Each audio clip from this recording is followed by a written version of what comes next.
Quand j'ai vu ça, j'étais comme un fou, comme un fou. Yo, on est là pour parler du combat Sasori vs Sakura on Shiobagi-sama. Un combat incroyable, magnifique, qui a sauvé la première partie de Naruto Shippuden parce que les débuts, ce n'était pas trop ça. Je parle bien sûr de l'animé. En termes d'animation, c'était juste incroyablement fluide, bien dessiné, bien chorégraphié, franchement incroyable. Et les animateurs ont ajouté aussi pas mal de choses à la marionnette de Sasori. Le lance-flamme, c'est beau. Les attaques Suiton, c'est beau. Non, franchement bien. Mais je dois quand même vous dire la vérité sur ce combat. Sur ce combat-là, Sakura est juste un soutien. Et vous allez voir pourquoi. Parce que si Sakura était toute seule, elle l'aurait perdu immédiatement. Franchement, heureusement que Shio a pas mal d'informations sur Sasori. Parce que ça n'aurait pas été la même. Dans un premier temps, c'est elle qui dit que c'est une marionnette et qu'on n'a pas encore vu son vrai corps. Elle commence par délivrer le point faible des marionnettistes, c'est-à-dire le corps à corps. Après, bien sûr, le soutien de Sakura est très important, vu qu'elle a la force physique, surtout pour passer la première défense de la marionnette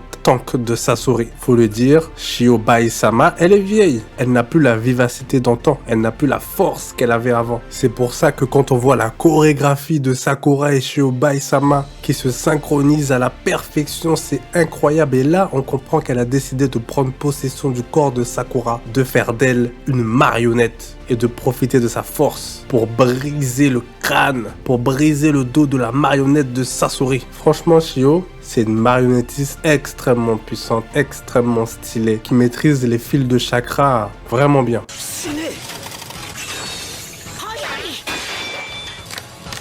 Envoyer des kunai pour attacher sa queue, c'est du génie. Et là, on retrouve la tête d'enfant de Sasori. Là, on voit tout le charisme du personnage. Choqué de voir que ce garçon n'a pas vieilli. Et ensuite, quand on a su qu'il a réussi à transformer un être humain en marionnette et que c'est le 3e Kazekage, considéré comme le plus fort, oh là là, quel style! À ce moment-là, elle a littéralement sauvé Sakura, car elle n'a jamais lâché le contrôle de la queue d'Hiroko, une marionnette vraiment surpuissante. Ensuite, je suis d'accord, quand elle est dans le nuage de poison, elle fait un move très intéressant en utilisant un parchemin pour s'extraire de là, quitte à avoir des dégâts. Franchement, c'est bien. On retrouve un petit peu l'intelligence de Sakura et aussi le courage. Elle est déterminée comme ça juste pour son amour de Sasuke. Bon, Sakura un peu trop faible pour ce combat de haut niveau. Shiobagi-sama, elle sort les marionnettes qui ont la même tête que le père et la mère de Sasori. Et là, elle a pris un avantage psychologique sur le combat. Récupérer les 2 marionnettes de Sasori, c'est très très fort. Et regardez-moi ce combat de marionnettes extraordinaire.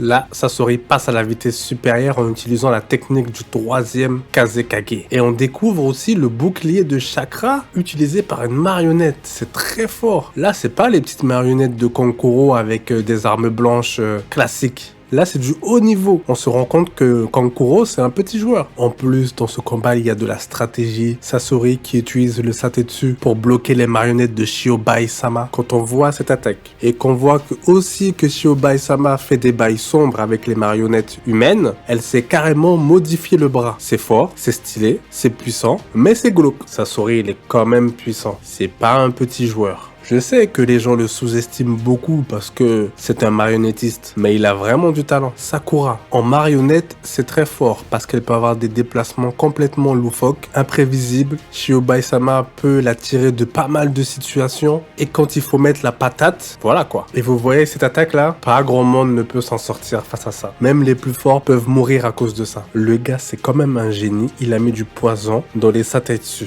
Et là, ce que Sakura a fait, par contre, pas grand monde n'aurait pu le faire aussi. Je suis désolé. Même si elle n'est pas assez forte, elle n'a pas assez d'expérience de combat, faire semblant d'être touchée par le poison pour ensuite péter la marionnette, c'est très fort. Et il y en a qui vont se dire, mais la marionnette, elle est fragile. Je vous signale que là, c'est Sakura. Elle peut faire des trous dans le sol. Elle peut limite détruire une montagne. Donc qu'elle puisse casser une marionnette même de chair, c'est totalement normal. Elle a réussi à faire l'antidote. C'est fort. Son intelligence sert à quelque chose. Enfin, pendant tout le long du combat, c'était un petit peu en boulet. Un petit peu, j'ai dit, parce qu'il y avait quand même sa force pour faire la différence. Et là, elle a montré qu'elle avait aussi de l'intelligence. Après, c'est juste que Sasori, il aime bien s'amuser un petit peu avec ses proies. Il aurait pu faire un poison bien plus agressif qui tue dans la seconde, quoi. Voilà, Sasori s'est trop amusé avec ses proies en laissant les gens en vie, en donnant la solution à l'adversaire. En termes de médecine, qu'elle craque, cette Sakura. Et là, on a la beauté du spectacle. Franchement, c'est la meilleure version de lui-même, en mode marionnette. C'est incroyable. Même si je sais pas pourquoi, il a placé son cœur comme ça en évidence. Il n'a rien mis par-dessus pour cacher un minimum. Il reste enfermé dans une marionnette pour qu'on ne puisse pas voir sa vraie forme, mais il ne cache pas son cœur. Franchement. Non, il a un flow, il a un style incroyable. Se transformer complètement en marionnette, faut le faire.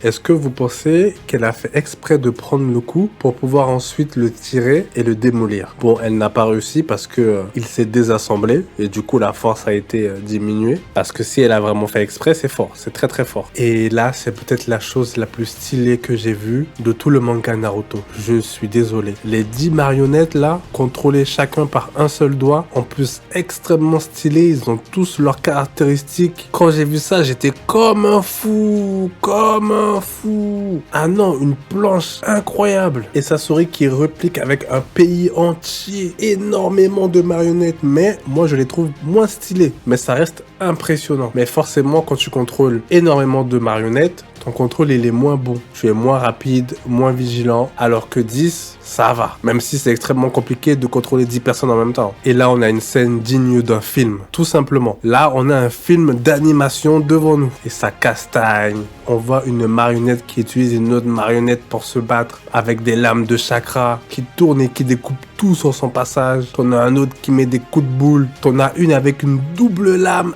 Incroyable, c'est ma préférée. Hein. Oh, celle avec la double lame là.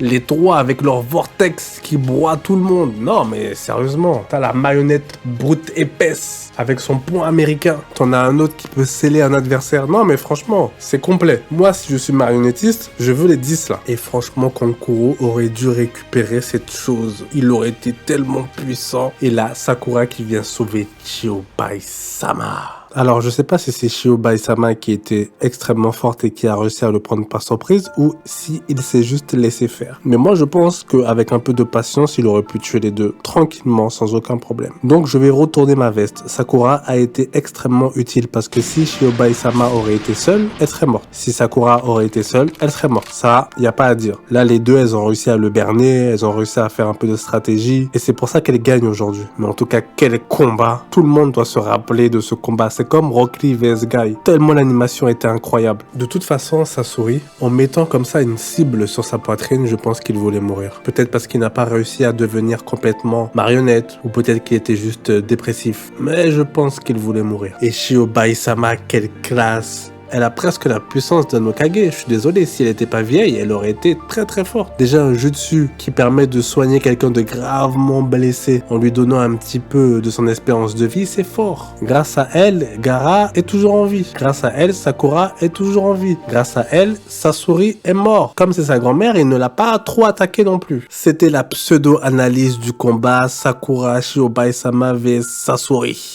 Au prochain VS.